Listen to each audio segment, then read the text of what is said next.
del perdón de Dios, la profundidad del perdón de Dios. Lucas 23, 34. Lucas 23, 34. Por favor, bueno, los leo yo porque de esta manera se graban aquí en la grabación, si no, no sería así. Lucas 23, 34, y que dice el versículo así. Jesús decía: Padre, perdónalos porque no saben lo que hacen. Y repartieron entre sí sus vestidos, echando suertes. Bully, si por favor nos quieres, con voz fuerte, guiar en una pequeña oración. Señor, te damos muchas gracias esta mañana de nuevamente darnos la oportunidad de reunirnos en tu nombre para aprender de tu palabra. Gracias, Señor, por todas las bendiciones que de ti recibimos cada día. Y esta mañana te queremos pedir por la enseñanza que vamos a ver, para que la pongamos en nuestro corazón, en nuestra mente, y la sepamos vivir en nuestra vida diaria. Te pedimos también por el cambio de casa de Carlos y Karina, que sea de mucha bendición, Señor, y que sea una oportunidad muy grande para que más gente te conozca y venga a tus pies. Gracias, Señor, en nombre de tu Hijo Cristo Jesús. Amén. Amén. Sí. Y digo profundidad del perdón de Dios porque la palabra perdón es una palabra muy difícil en el idioma español. Si la encuentras probablemente en el diccionario, pero muchos quisieran borrarla, porque nos es muy difícil perdonar a aquellos que nos han agraviado, muy difícil. Y bueno, siendo cristianos, Dios nos da el poder para hacerlo, pero aún así quedan vestigios de que pues no estoy tan limpio en ese perdón como quisiera, y entonces perdonamos a las personas, pero siempre hay el pero, porque pues no las perdonamos del todo, ¿sí? Y es profundo lo que Jesús nos enseña en este versículo, porque es muy profundo el perdón de Dios hacia nosotros, que hemos agraviado a Dios de una manera substancial, muy fuerte. Y Él, con un gran amor con que nos amó, y nos hizo para que tengamos compañerismo con Él, con la eternidad, hace que ese perdón esté disponible para todo aquel que quiera. El versículo que acabamos de leer es un versículo muy relevante, muy revelador, porque nos da el contraste de la profundidad que Jesús tiene en ese momento en el Calvario, al decir perdónalos porque no saben lo que hacen, y la superficialidad del mundo que totalmente ignora lo que está pasando y se pone a jugar, porque dice, y repartieron entre sí sus vestidos, echando suertes. Y vemos ese contraste de un mundo muy superficial, de un mundo realmente tonto, realmente insensato, contra lo que Dios está tratando de hacer por el hombre. Y digo tratando porque la mayoría de los hombres no van a tomar ese gran perdón de Dios. Ese perdón lo vemos con muchísima claridad, con mucha fuerza, ahí en la cruz del Calvario. Ahí está el perdón de Dios para el hombre. Ahí se consumó la cuenta pagada que estaba en tu contra y que la pagó Cristo en la cruz por ti. Al derramar su sangre, pagar el precio máximo, que es su vida misma, en tu favor, para que tú no lo tuvieras que pagar. Y expresar un perdón absoluto hacia ti. Ahí se abrió el camino al cielo que estaba cerrado, quiero decirte que las personas que sí creían en el Salvador y se habían apoderado de Él para sus vidas, ¿cómo podríamos hablar de algunos personajes del Antiguo Testamento como Elías o como Moisés? No entraron al cielo cuando murieron. ¿Por qué? Porque el cielo estaba cerrado. Nadie había pagado por los pecados de Moisés, o de Abraham, o de Elías, o de Eliseo. Entonces tuvieron que esperar en un lugar que la Biblia llama el paraíso. No sé dónde está y no entiendo mucho, pero ellos esperaron ahí hasta que Cristo abriera el cielo pagando por sus pecados. Y fue en ese entonces que ellos pudieron entrar al cielo. Fue en ese momento, ahí en la cruz, cuando Cristo muere, que dice la Biblia que el velo del templo se rasgó de arriba a abajo y había ya acceso directo a Dios, que de otra manera no lo podría haber habido. Si no hubiera sido por ese sacrificio de Jesús, tú no entras al cielo, ni yo tampoco, nunca. Un pecado, y no importa, todos los hombres que hayan pecado no entrarían jamás al cielo. Y eso los incluye a todos, porque dice la Biblia que no hay uno que no haya pecado, ¿sí?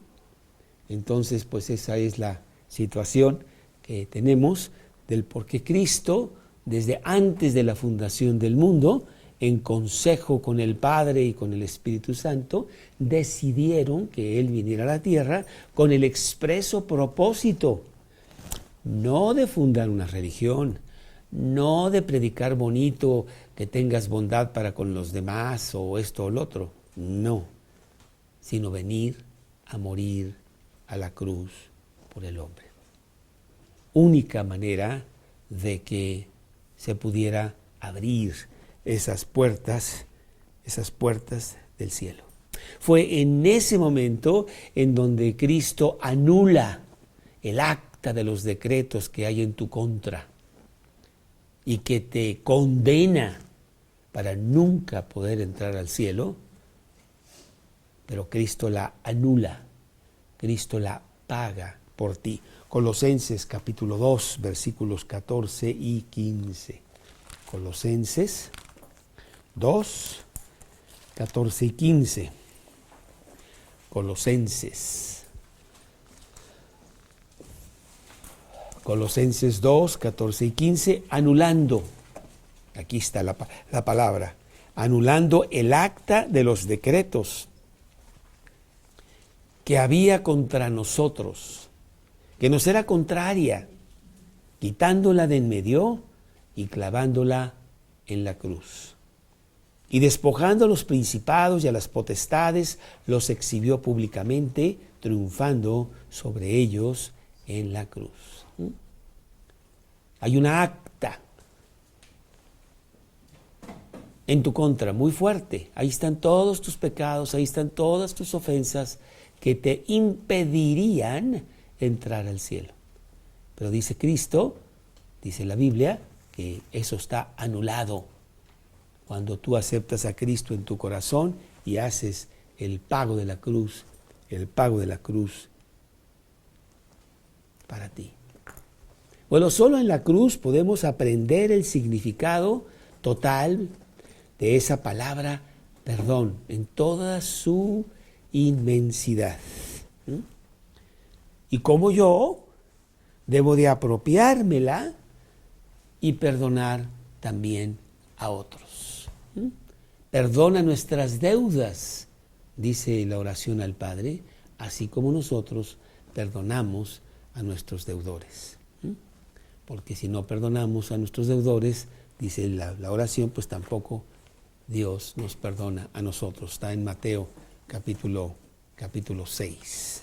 Sé que tiene algunas preguntas, pero mejor resérvenselas y al final te las puedo contestar con mucho gusto. Bueno, pues vamos a ver este evento tan crucial, tan importante, que nos muestra todo el perdón de Dios y esta exclamación tan sorprendente, tan sobrenatural de Jesús en este momento tan crucial, en este momento tan crítico, en este momento tan doloroso, tan terrible, que Él exclame esta oración tan importante que pues solamente Jesús podría haber hecho algo así. Perdónalos porque no saben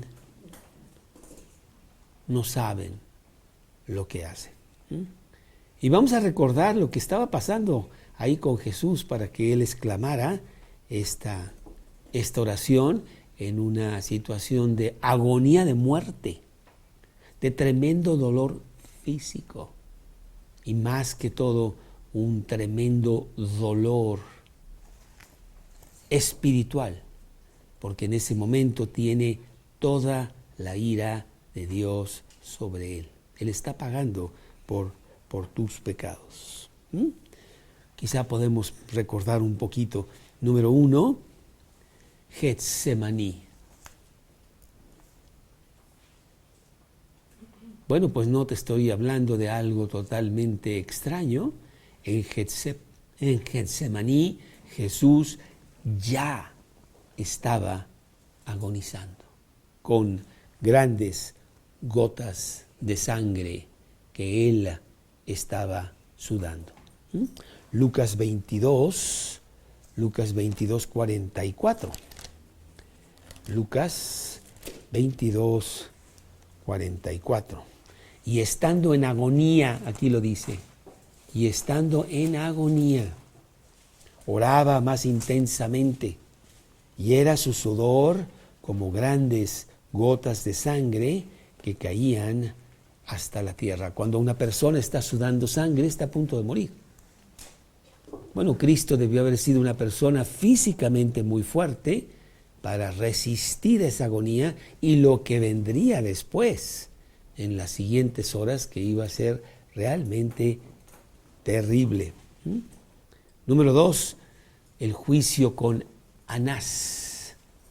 Bueno, pues la noche de ese día fue una verdadera pesadilla, porque Jesús fue a varios juicios en donde tuvo que enfrentar el insulto, la afrenta, los golpes, como vamos a ver.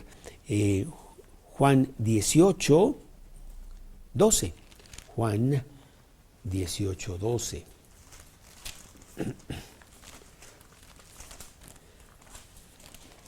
Juan 18,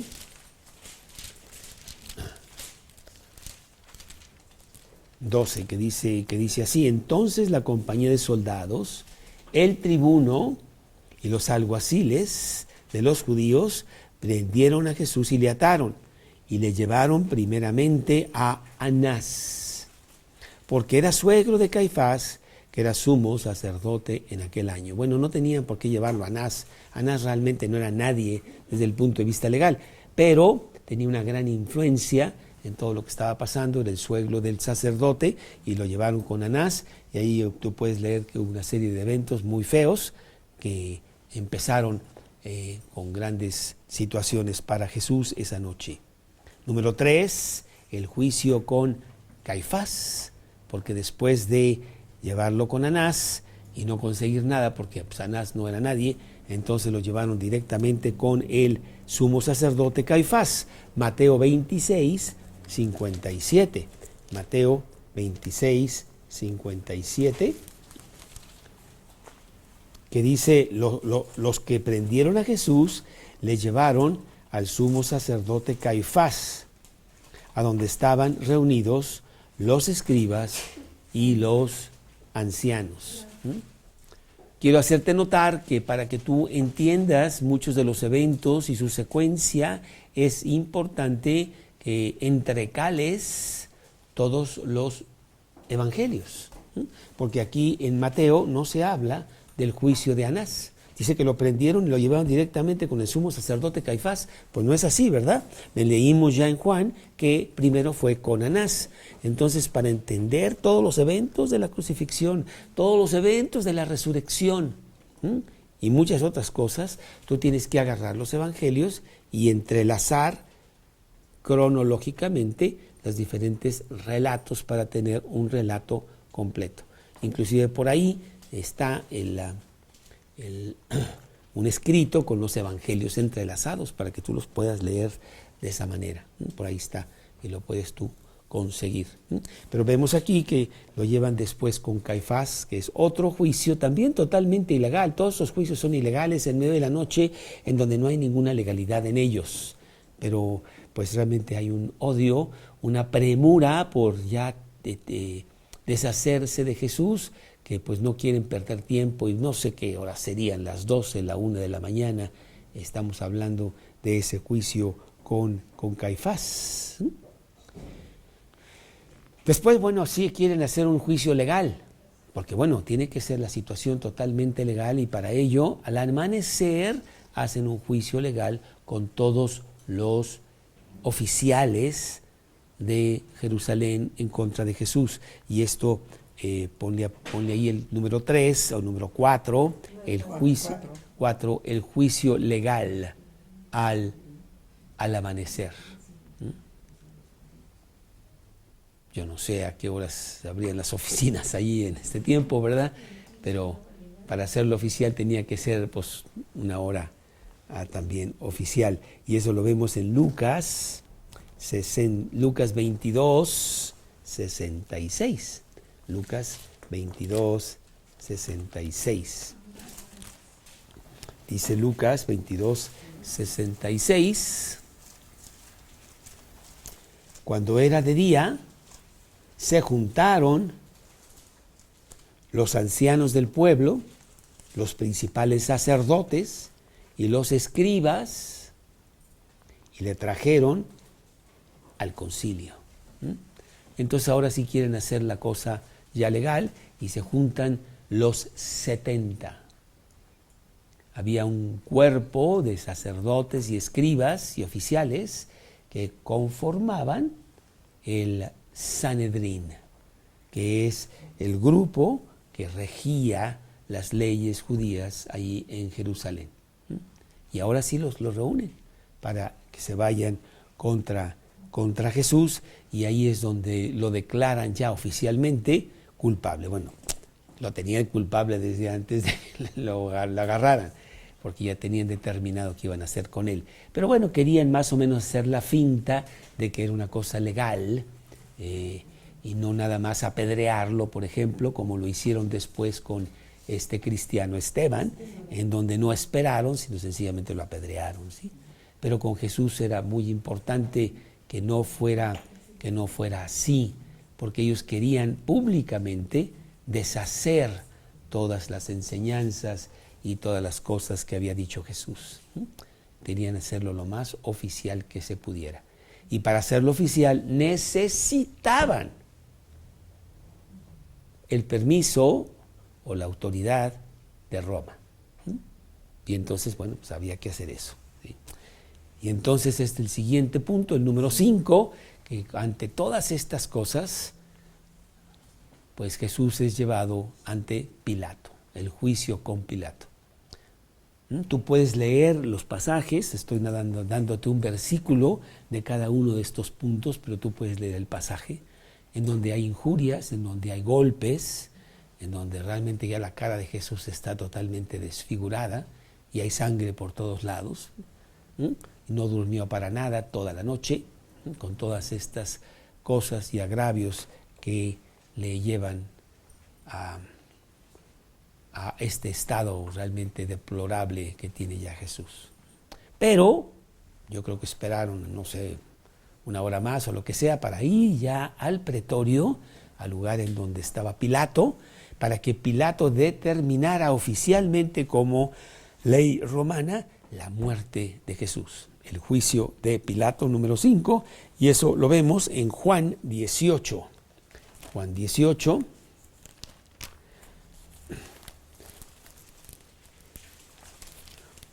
Juan 18, permíteme, versículo 28. Juan 18, 28, 18, 28, llevaron a Jesús de casa de Caifás al pretorio. Era de mañana y ellos no entraron en el pretorio para no contaminarse y así poder comer la Pascua. Sí quiero leer los siguientes dos versículos porque aquí hay una cosa muy interesante de ver. Entonces salió Pilato a ellos y les dijo: ¿qué acusación traéis contra este hombre? Respondieron y le dijeron: si no fuera malhechor, no te lo hubiéramos entregado. Ellos no venían a hacer una acusación, sino venían nada más a recibir un permiso. Oye, ¿cómo crees? Si no hubiera una cosa totalmente evidente contra Jesús, pues ni siquiera te molestamos. Pero ¿para qué te decimos qué es? No tenemos, porque no tenía nada contra Jesús realmente, ¿no? Entonces vemos que estos señores pues están determinados en matar a Jesús. Vemos que muy legalistas y muy hipócritas no quieren entrar al pretorio, a las oficinas de Pilato, para no contaminarse y poder así más tarde comer la Pascua que empezaba ese día a las 6 de la tarde. Hay una premura muy importante en todo esto, porque a las 6 de la tarde ya no podrían hacer nada. Vendría reposo por concepto de la Pascua, y además muy pronto creo que también se entrelazaba el sábado, entonces habría varios días en donde ya no podían hacer nada. Tenían que recibir permiso, matar a Jesús y terminar con él antes de que empezara la Pascua. Entonces era una cosa muy apremiante. Y en medio de todo esto, pues Jesús está realmente muy mal desde el punto de vista físico. No así desde el punto de vista emocional y desde el punto de vista interno, porque pues Él es Dios y realmente les pone a los demás el ejemplo de su calma, de su fuerza que Él tiene y que realmente lo lleva a impactar al mismo Pilato, ¿no? Aquí mismo en Juan 18, en el versículo 37, dice Pilato, le dijo entonces Pilato: ¿luego eres tú rey? Respondió Jesús: tú dices que yo soy rey. Yo para esto he nacido y para esto he venido al mundo, para dar testimonio a la verdad.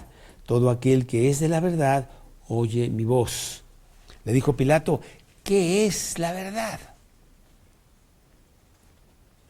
Y cuando hubo dicho esto, salió otra vez a los judíos y les dijo: yo no hallo en él ningún delito. Él no espera la respuesta de qué es la verdad, pues está enfrente de la verdad y lo sabe. Pero entonces Jesús está muy fuerte desde el punto de vista de su mente y de sus emociones, más no de su cuerpo. Bueno, número 6, Pilato no sabe qué hacer con él realmente. Su esposa le manda a decir que ha tenido un sueño terrible, una pesadilla, que no se meta con ese hombre, porque se puede meter en graves problemas. Y entonces él trata de zafarse y entiende que Jesús es de Galilea, y entonces número 6 lo manda a un juicio con Herodes. El juicio con Herodes, Lucas 23, 7. Lucas 23, 7. Al saber que era de la jurisdicción de Herodes, le remitió a Herodes, que en aquellos días también estaba en Jerusalén. Y bueno, pues entonces va a un juicio con Herodes, que es una burla. Realmente Herodes nada más quiere jugar con él y lo regresa a Pilato. Número 7, el segundo juicio con Pilato. Regresa otra vez con Pilato y los judíos están desesperados porque se les está acabando el tiempo realmente.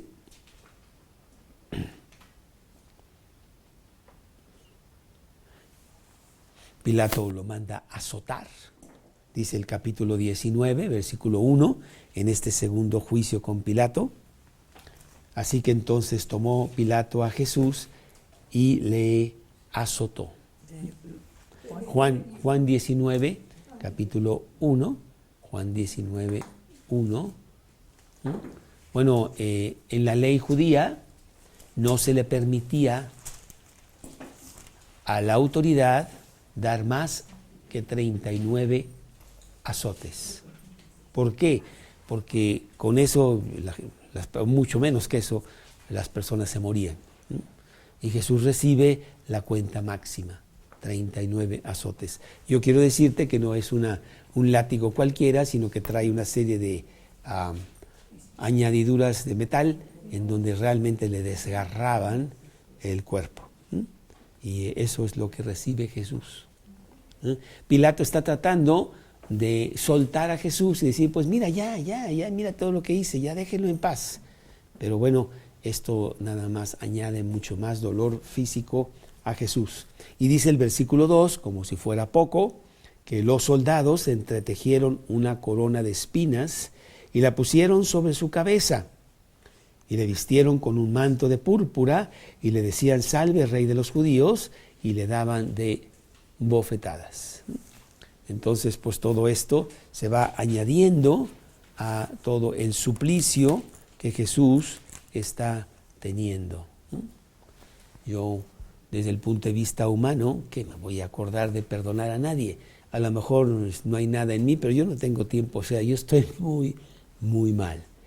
Y así lo estaba Jesús. 6 juicios que fueron terribles antes de la cruz. A través de ellos pues hay golpes, hay vejaciones, hay azotes, hay insultos, corona de espina.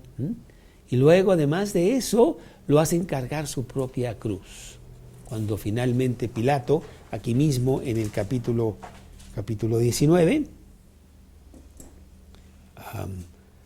en el versículo 15 dice, pero ellos gritaron, fuera, fuera, crucifícale. Pilato les dijo, a vuestro rey he de crucificar. Respondieron los principales sacerdotes, no tenemos más rey que César. Así que entonces lo entregó a ellos para que fuese crucificado. Tomaron pues a Jesús y lo llevaron, él cargando su cruz. Y bueno, pues sí sabes que ya no tenía tanta fuerza física y cayó varias veces, y entonces le pidieron a un hombre que andaba por ahí, a Simón de Cirene, que realmente pudiera llevar la cruz, porque él no la podía ya llevar. También tenemos el recuento de que en el camino a la cruz hay unas mujeres que le quieren dar un poco de vinagre con hiel para no solamente apagar un poco su sed, sino también para tontarlo, ¿verdad? Y él no recibe nada de eso ahí, y luego después también en la cruz. Él quiere estar totalmente consciente desde el punto de vista mental de lo que está pasando, porque él va a pagar por tus pecados. ¿Sí? Bueno, pues en ese entonces ya no había tantas crucifixiones de los romanos con clavos. Regularmente lo que hacían era los amarraban, que es lo que hicieron con otros 2 que crucificaron con Jesús. Solo a Jesús lo crucificaron con clavos. Entonces tenemos clavos y sangre, dolor, 1000 cosas que realmente le están pasando a Jesús en esos momentos, en todas esas horas. Un largo proceso de intensificación de dolor. Pero lo más terrible de todo no fue lo que él estaba sufriendo físicamente.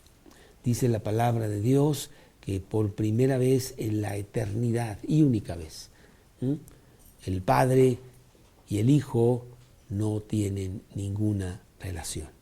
Siempre había habido una armonía absoluta entre el Padre, el Hijo y el Espíritu Santo, pero no en esta ocasión. Y entonces recibe Jesús por un lapso de 3 horas toda la ira de Dios. Porque Dios no está viendo a Jesús, sino que te está viendo a ti. Y Jesús está pagando por tu infierno en ese momento por ti. Mateo 27. Mateo 27, 45 y 46. Mateo 27, 45 y 46. Jesús ya está en la cruz. No quiero decirte con detalles, ¿verdad?, que los agujeros de los clavos no coincidían, ¿verdad? Y entonces tienen que jalar sus brazos y le rompen las coyunturas de los brazos y mil cosas, ¿sí? Y los clavos mismos, etcétera. O sea, una cosa realmente muy, muy dolorosa para Jesús, ¿sí? Déjame ver si puedo apagar esta situación para que no esté molestando.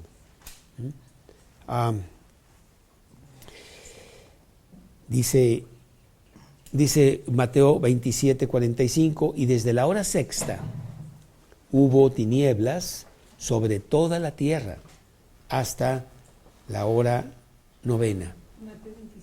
Mateo 27, 45.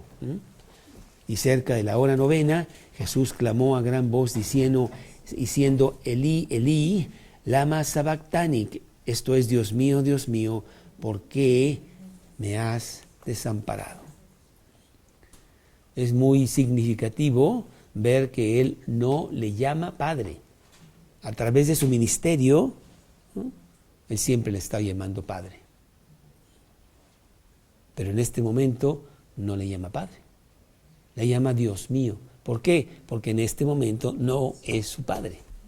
Y el dolor intenso que tiene Jesús le hace clamar de esta manera, ¿por qué me has desamparado?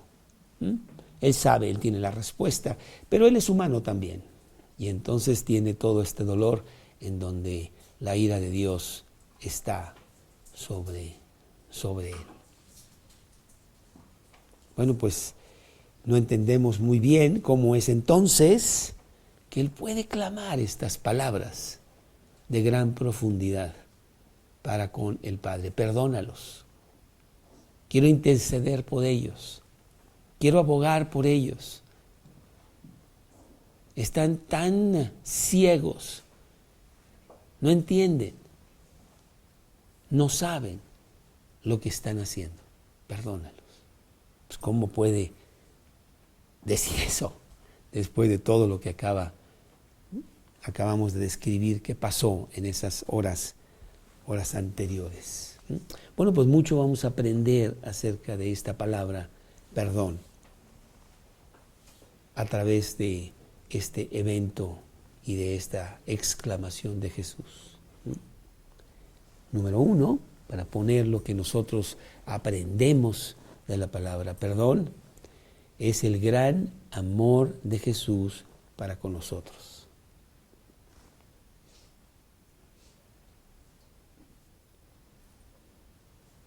Dice la Biblia que el amor cubre multitud de pecados.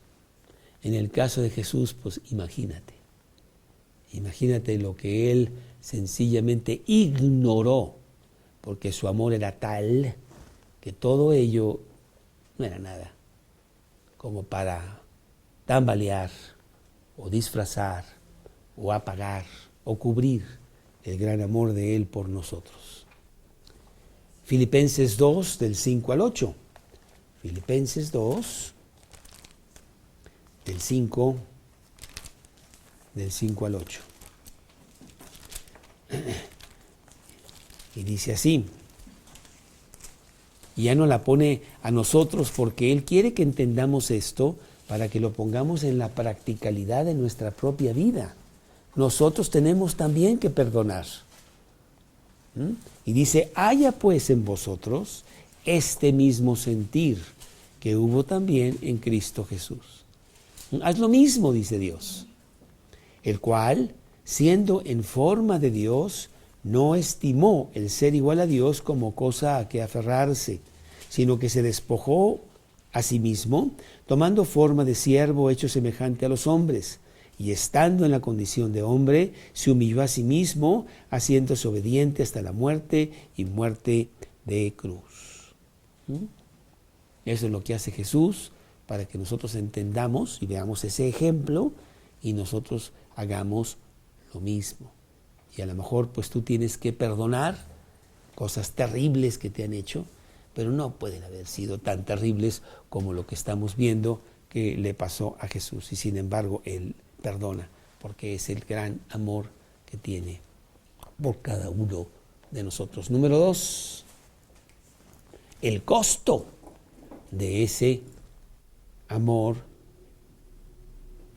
divino.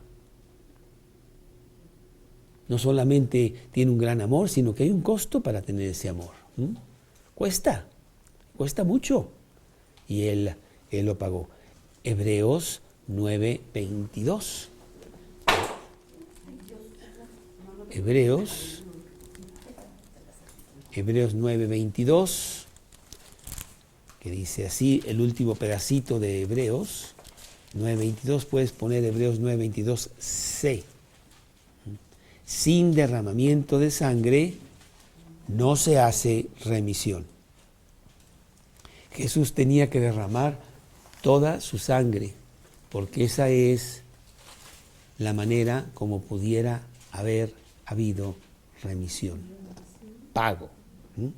Él tiene que pagar completamente, no a medias, no un poquito, no la mitad, sino todos los pecados, de toda la humanidad realmente.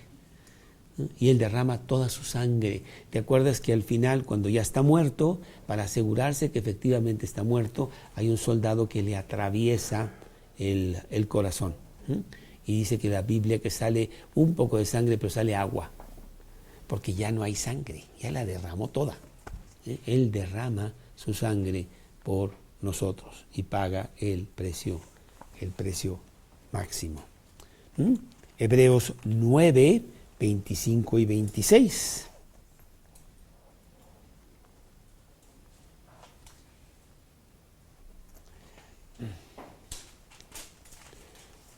Y bueno, tendría que irme un poquito antes para leerlo bien. Dice, desde el 23, dice, fue pues necesario que las figuras de las cosas celestiales fuesen purificadas así, pero las cosas celestiales mismas con mejores sacrificios que estos, porque no entró Cristo en el santuario hecho de mano, figura del verdadero, sino en el cielo mismo, para presentarse ahora por nosotros ante Dios. Y no para ofrecerse muchas veces, como entra el sumo sacerdote en el lugar santísimo cada año con sangre ajena. De otra manera le hubiera sido necesario padecer muchas veces desde el principio del mundo, pero ahora en la consumación de los siglos se presentó una sola vez para siempre por el sacrificio de sí mismo para quitar de en medio el pecado. Él se ofrece una sola vez y ese es suficiente. No tiene que estarse ofreciendo constantemente como lo hacían los sacerdotes. Los sacerdotes tenían que estar matando un cordero cada año para expiar sus pecados y los pecados del pueblo. O en estos tiempos, pues hay que ir a no sé qué tantas misas, que misa quiere decir sacrificio, y sacrificar a Jesús otra vez. Eso no puede ser. El sacrificio de Jesús único fue suficiente. Y con ello tú puedes tener remisión de pecados. El costo fue alto, pero fue un solo pago. Y Él pagó completamente y no hay nada más que pagar de nosotros, ¿no? Oye, le faltó la propina o no sé qué, mírate, yo tengo que hacer esto, no tienes que hacer nada, porque el pago fue totalmente completo. ¿Sí? Número 3, la intercesión de Jesús. A través de todo esto, Jesús va a la diestra del Padre a interceder por nosotros. Ese es el amor de Dios. Ese es a qué inmensidad de perdón llega, que va más allá de perdonarte. Ahora va a ir con el Padre a interceder por ti. Hechos, capítulo 2, versículo 22. Hechos 2, 22. Varones hermanos, varones israelitas, dice aquí el versículo, oíd estas palabras. Jesús Nazareno, varón aprobado por Dios entre vosotros, con las maravillas, prodigios y señales que Dios hizo entre vosotros por medio de él, como vosotros mismos sabéis, a este, entregado por el determinado consejo y anticipado conocimiento de Dios, prendisteis y matasteis por mano de inicuos crucificándole, al cual Dios levantó, sueltos los dolores de la muerte, por lo que le era imposible que fuese retenido por ella. Dios lo levanta de los muertos y va y se sienta a la diestra del Padre para interceder por nosotros. Ahora es nuestro gran abogado que está ahí intercediendo por nosotros cuando nosotros fuimos los que lo mandamos a la cruz. ¿Sí?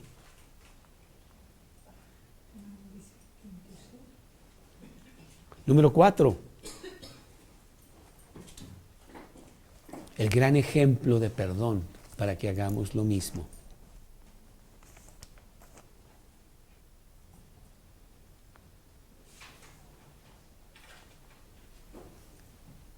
Bueno, pues no tomó mucho tiempo para que una persona, conociendo lo que había pasado con Jesús, hace lo mismo. Hechos 7, capítulo 5, Hechos 7, 59 y 60. Hechos 7, 59 y 60.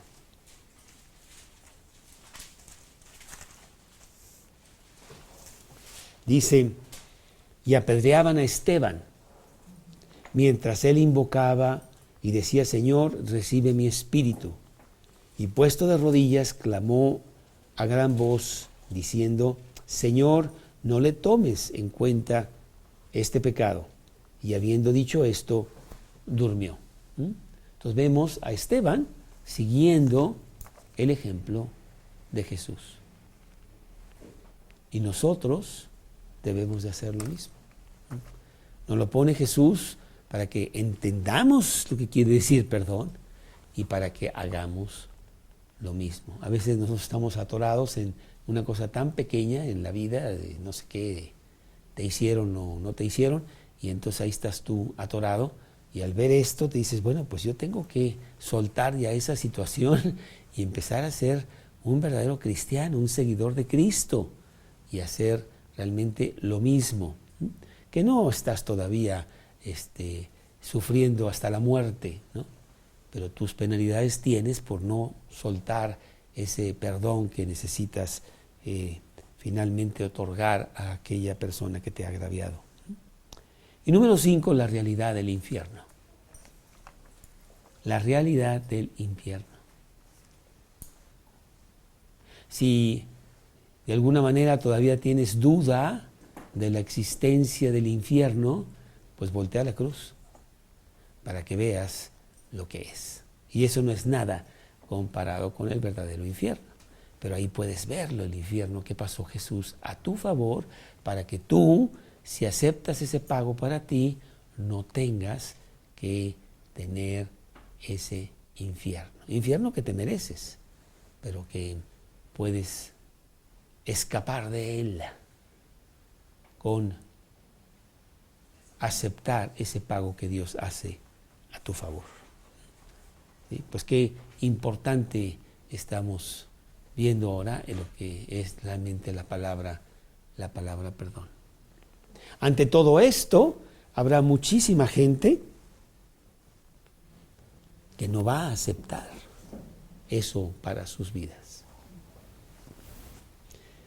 En estos días, Dios es tan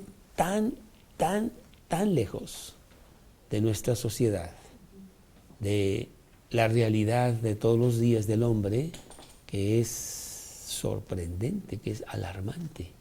¿No? Dios no existe. Vivimos como si nunca fuéramos a morir.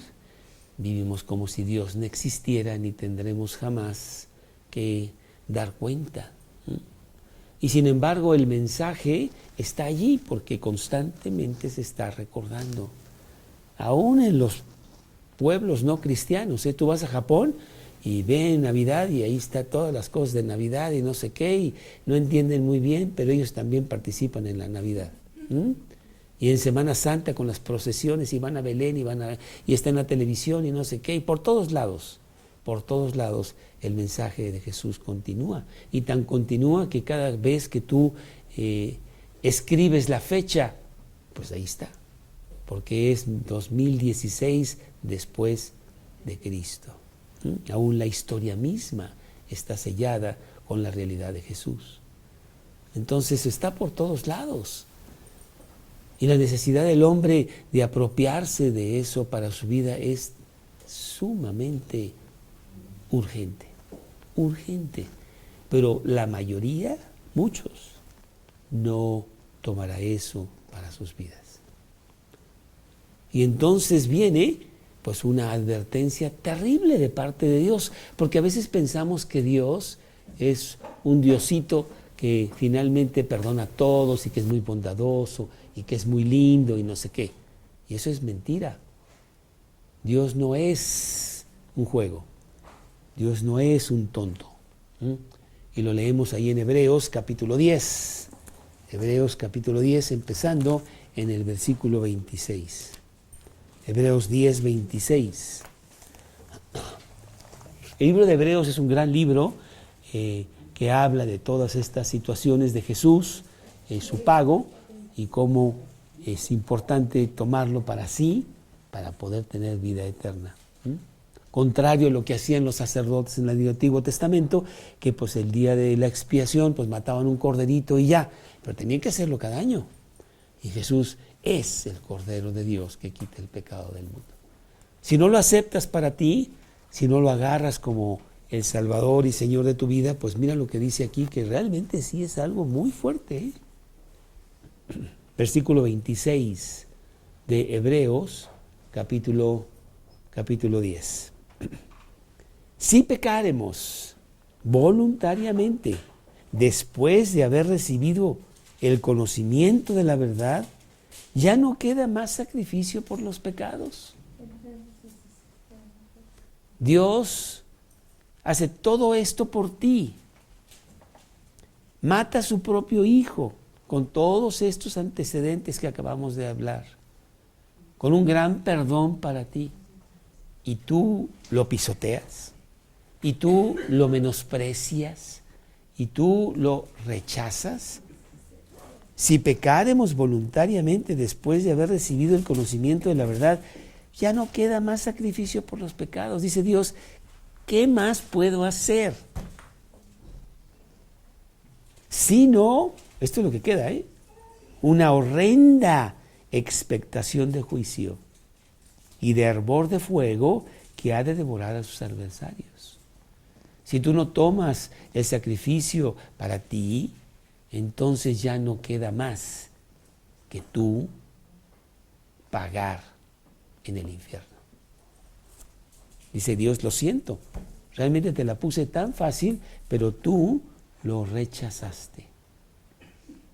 Y luego continúa, el que viola la ley de Moisés, por el testimonio de 2 o 3 testigos, muere irremisiblemente. La ley de Moisés era muy dura, y si había testigos y realmente era culpable, lo mataban. Era implacable la ley de Moisés, y es lo que está diciendo aquí. Ahora, si la ley de Moisés hacía eso, dice aquí, pues cuánto mayor castigo pensáis que merecerá el que pisoteare al Hijo de Dios y tuviere por inmunda la sangre del pacto, en la cual fue santificado, e hiciere afrenta al Espíritu de gracia. ¿Cuánto más crees tú que Dios va a hacer contigo si tú no pones atención a lo que Él hizo por ti con tanto costo? Y te pone como ejemplo la ley de Moisés. Si la ley de Moisés es implacable y es una ley humana, pues ¿qué crees tú que hará Dios? Uy, cuidado con un Dios de ira. Por ahí tenemos algunos estudios de la ira de Dios, siempre hablamos del amor de Dios, pero es una moneda de 2 caras, El amor de Dios también tiene la otra cara de la moneda si tú no aceptas ese amor, que es la ira de Dios. Continúa el versículo con el 30. Conocemos al que dijo, mía es la venganza, yo daré el pago, dice el Señor. Y otra vez, el Señor juzgará a su pueblo. Horrenda cosa es caer en manos del Dios vivo. Sí, terrible. Cuidado.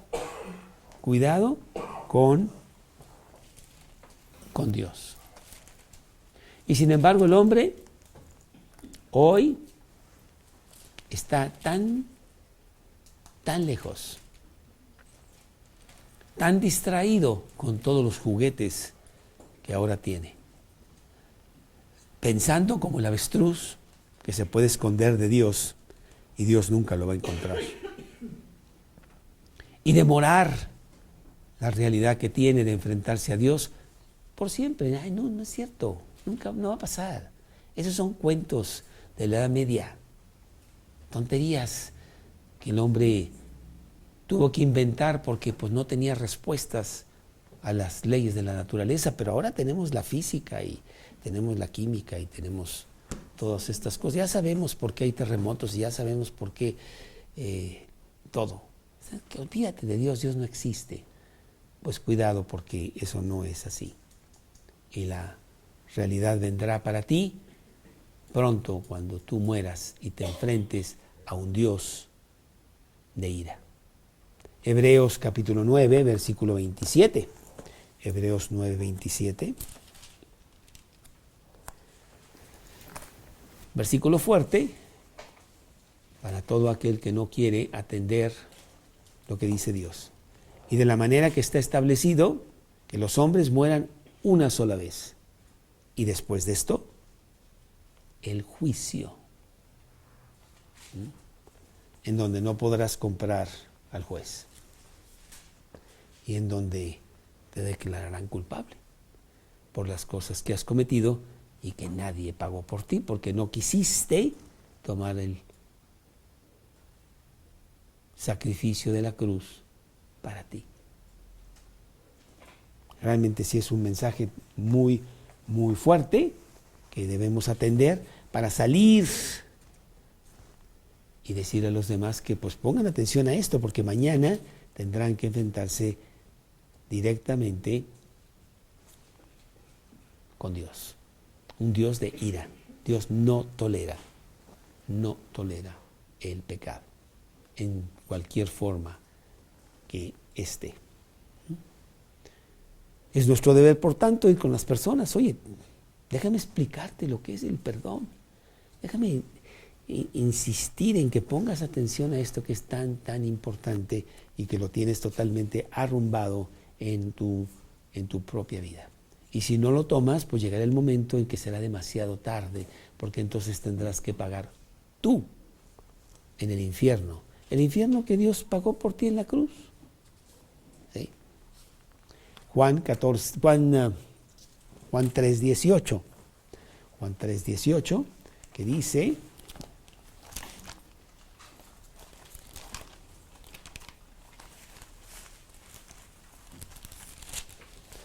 el que cree en Él no es condenado, pero el que no cree ya ha sido condenado, pues no ha creído en el nombre del unigénito Hijo de Dios. Ya hay una condenación, ya has sido declarado culpable. Y el 3:36, que dice: el que cree en el Hijo tiene vida eterna, pero el que rehúsa creer en el Hijo no verá la vida, sino que, aquí está, la ira de Dios está sobre él. Bueno, pues yo espero que esto te haga recapacitar en el gran perdón de Dios. 3:36, y que pues tú tengas a Cristo en tu corazón, que el sacrificio de la cruz sea tuyo, que le hayas pedido a Cristo que entrara a tu vida y que fuera tu Salvador y Señor. Y si no, pues hazlo, porque ya no hay tiempo que perder. Y después ir a otros y decirle: oye, ¿sabes en el peligro tan grande en que estás? ¿Sí? Un latido del corazón y ya estás fuera. Hoy te puedes morir. Arregla tus cosas con Dios. Porque Él quiere regalarte la vida eterna. Él la regala. No hay que pagar nada. Él ya lo pagó todo en la cruz, con un profundo perdón hacia ti. ¿Sí? Pues este es el estudio de la profundidad del perdón de Dios. Señor, te damos gracias. Gracias por haber diseñado el pago a nuestro favor en la cruz para que nosotros no tuviéramos que pagar nosotros mismos y estar reconciliados con Dios, poder tener una vida abundante aquí en la tierra, pero tener la certeza de una vida contigo después por eso que tú hiciste en la cruz.